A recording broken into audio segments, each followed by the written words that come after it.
우리 옆 사람과 이렇게 인사하겠습니다. 예수님 부활하셨습니다. 예수 그리스도가 부활한 이 영광의 아침에 함께 모여 예배드리는 우리 모두에게 주님의 은혜가 함께 하시기를 예수 그리스도와 주의 이름으로 축원합니다. 우리 오늘 새벽부터 지금 이곳에서 계속 예배를 드리고 있습니다. 우리 오늘 특별히 우리 찬양대 참 감사합니다. 우리 찬양대원들이 오늘 4시 반에 모여서 연습했고요. 어제 저녁부터 연습하고 4시 반 전에 모여서 연습하고 그리고 5시 반 새벽 예배 때 찬양하고 우리 글로리아도 마찬가지입니다. 저는 새벽 5시에 그렇게 활기차게 찬양하는 찬양단 처음 봤습니다. 찬양하고 그리고 오늘 11시에 또 이렇게 은혜로운 정말 힘찬 하나님의 영광을 드러내는 찬양을 한 우리 찬양대와 찬양단 위해서 우리 박수 한번 하겠습니다.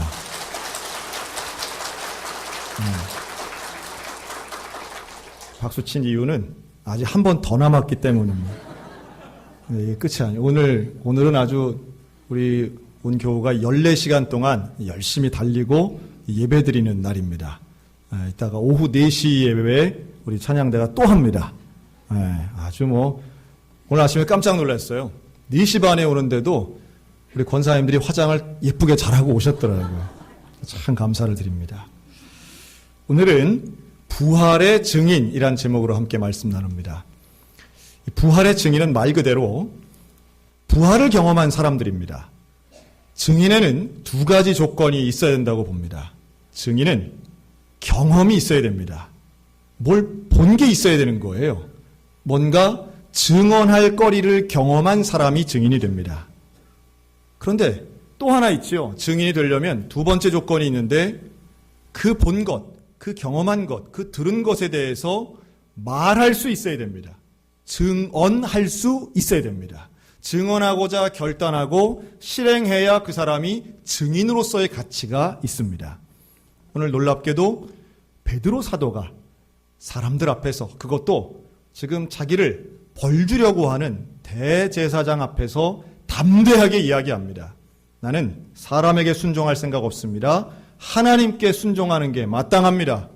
불과 며칠 전만 해도 베드로는 예수님의 죽음 직전에 계집 여종 앞에서 나는 예수를 모른다고 부인해서 닭이 울기 전까지 3번이나 부인했던 사람이 바로 베드로였습니다.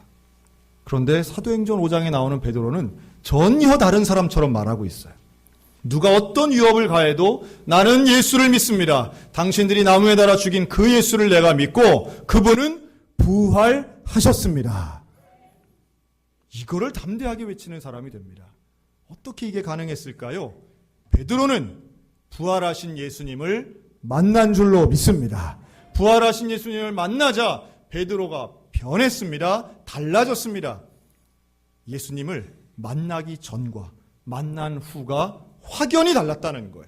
사도행전 2장에 그는 성령을 경험합니다. 성령 충만했더니 그 이전과 이후가 완전히 달라집니다. 그 이전에는 두렵고 걱정하고 염려했던 사람이 이제는 부활하신 예수를 만나고 성령을 경험했더니 그는 담대하고 확신에 차고 목숨을 거는 사람이 된 줄로 믿습니다. 그가 바로 부활의 증인입니다. 여기 있는 우리 모두가 부활의 증인 되시기를 주님의 이름으로 축원합니다. 시작하면서 말씀드렸지만 오늘 우리 교회에 여러 가지 행사가 있고 또 있을 예정입니다. 그 중에 우리 교회에서는 처음 한 거지요. 부활절 연합 새벽 기도회를 했습니다. 춘천에 있는 모든 기독인들이 함께 모여서 예배를 드렸습니다. 저로서도 제가 출석하고 있는 교회에서 이렇게 연합하는 초교파적으로 연합해서 부활절 예배를 드린 건 처음이었습니다. 더더군다나 놀랍게도 그 강단에서 말씀 선포하는 기회를 저에게도 주신 거예요. 제가 태어나서 그런 부활절 연합예배 설교를 몇 번째 했을까요? 오늘 처음 해봤습니다. 우리 교회니까 다행이었지. 다른 데 같았으면은 이거 참 벅차가지고 어떻게 할까 걱정이 좀 될 뻔했습니다. 몇 달 전부터 계획된 일이었기 때문에 이 일은 춘천시 기독교연합회가 주관하고 준비한 일이었습니다. 또 어제 저녁부터 와서 준비한 CBS 방송국에서는 오늘 새벽 이 예배를 실시간으로 중계를 했습니다. 벌써 그 라디오에서 나온 제 음성을 잘 들었다고 하는 문자도 제가 받았어요. 이런 행사가 하나 있고요. 또 오후 4시에는 우리 교회에서 평생토록 헌신하신 우리 장로님들 또 우리 권사님들의 은퇴식이 있습니다. 저는 이것을 지난 연말부터 준비하고 기도했습니다.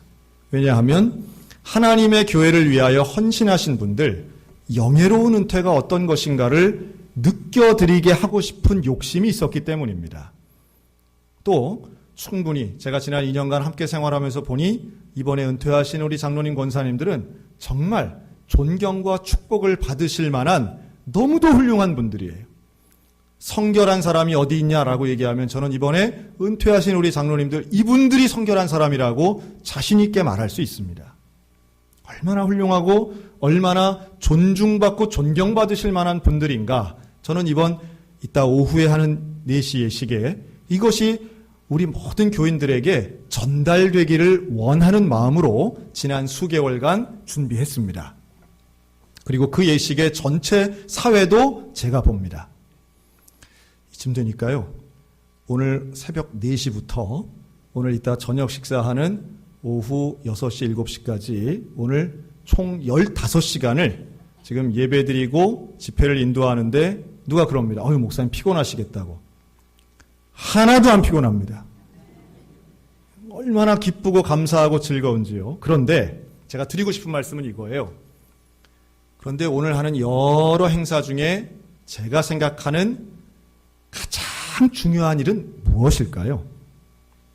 가장 중요한 일은 저는 물론 하나님께 예배드리는 것이 가장 중요하지만 이렇게 이전에 하지 않은 다른 주일날 하지 않는 일들 중에 오늘 제가 가장 관심과 가장 감동과 중요성을 가지고 있는 것은 바로 세례 예식입니다.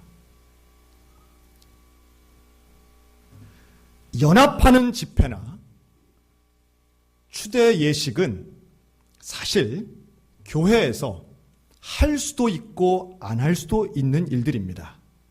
그런데 세례식이 없는 교회는 하나님이 교회에 맡기신 사명을 감당하는 교회가 될 수 없다고 보기 때문입니다. 세례는 이전에는 예수를 믿지 않았던 사람이 어떤 일을 통하여 나는 예수님을 믿겠습니다.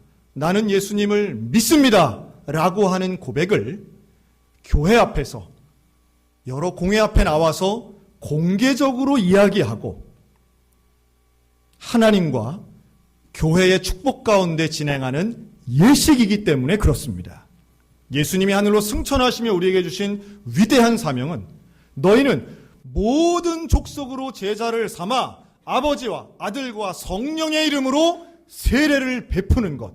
여러분, 이것은 우리 소양교회에 주신 가장 중요한 사명인 줄로 믿습니다. 그래서 저는요, 목회하면서 언제가 제일 기쁜 순간입니까? 라고 얘기하면 저는 세례 문답하는 시간이 제일 기쁩니다. 그때가 가장 기쁘고 목사 된 것 같고 정말 제가 목사인 것 같고 하나님이 나를 목사로 사용해 주시는 것을 가장 절실히 느낄 때가 세례 문답을 하는 시간이에요. 그 순간 저는 기적을 보는 겁니다. 어떻게 예수를 구주로 고백할까? 어떻게 그 전에는 예수님을 모르던 사람이, 안 믿던 사람이 어떻게 예수님을 믿을까? 저도 그랬고 이분도 그렇구나.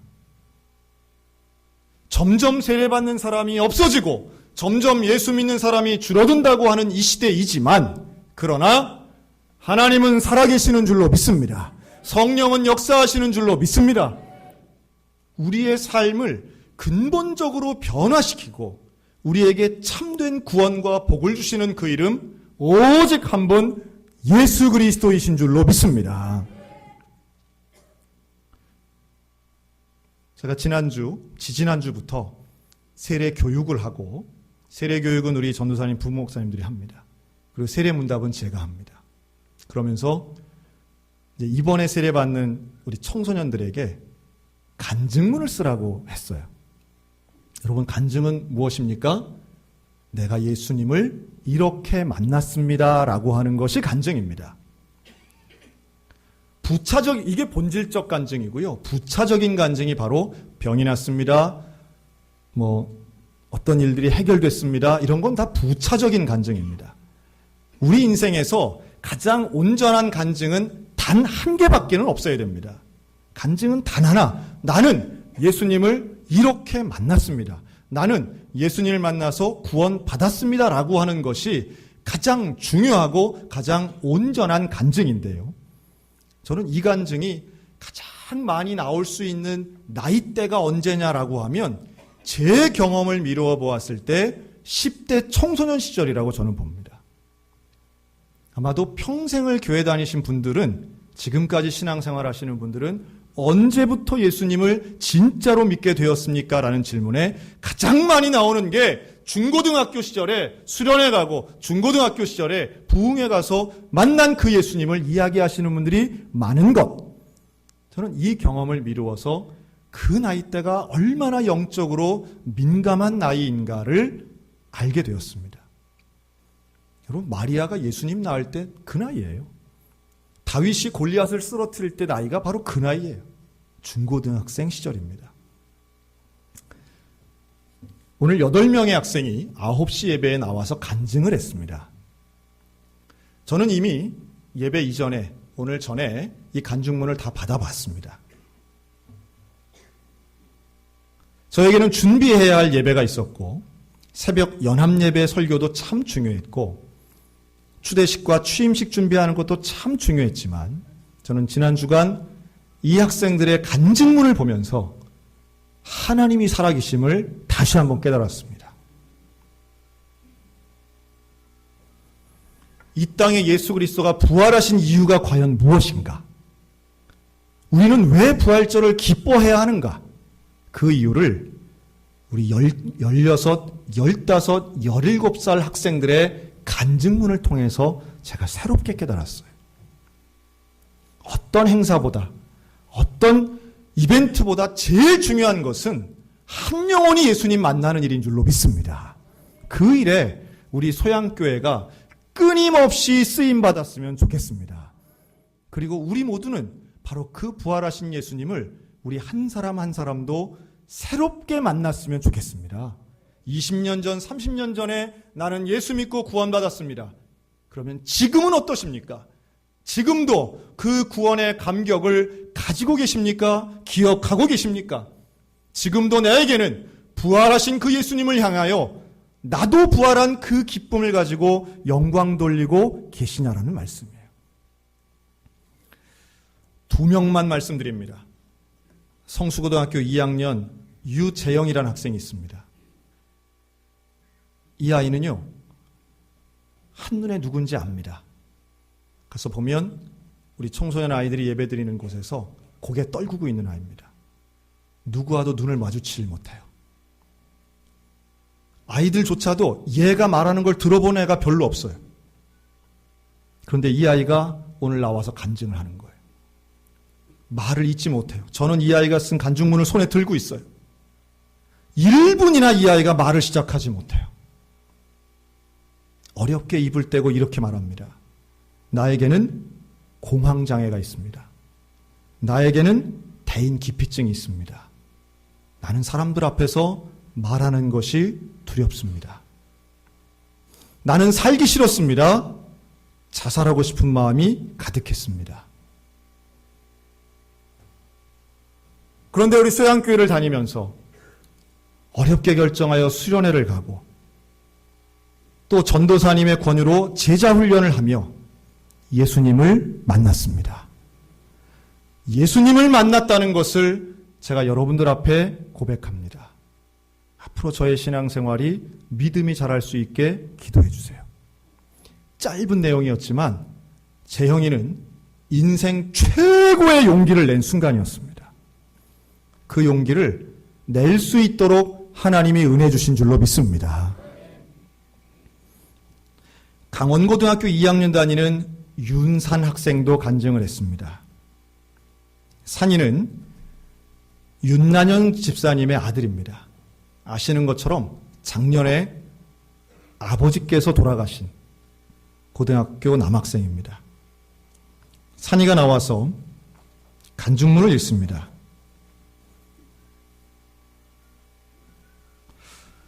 전 예수님의 존재를 의심하며 살아왔습니다. 보이지 않는 것들을 믿으려 하지 않았고 오직 제 눈에 보이는 것들만 바라보며 믿었습니다. 보이지 않는 예수님을 의심했고 교회와 신앙을 멀리했습니다. 그래서인지 저는 늘 이기적이고 비겁한 사람이었습니다. 저는 예수님을 애써 부정했고 어리석은 마음과 원망으로만 가득했습니다. 삐뚤어지며 오직 나 자신만 믿고 살아갈 때에 저의 아버지는 제 곁을 떠나셨고 모든 일은 하나님의 뜻대로 이루어진다는 말씀 속에 저는 하나님을 원망하게 되었습니다. 하나님에 대한 부정과 의심들은 원망과 분노로 나타났습니다. 다신 교회를 찾지 않으리라 다짐한 적도 있었습니다. 그렇게 저는 마음을 닫고 수개월을 보냈습니다. 그러던 중 신앙생활을 시작하신 어머니께서 단단해져가는 모습 속에 예수님의 능력을 엿보게 되었습니다. 이번 겨울 청소년 수련회를 통해 저는 예수님을 영접하게 되었습니다. 그저 불행하고 불쌍할 것만 같았던 게 싫었는데 예수님은 따뜻한 기쁨을 주셨고 작은 일이 얼마나 소중한가를 깨닫게 해 주셨습니다.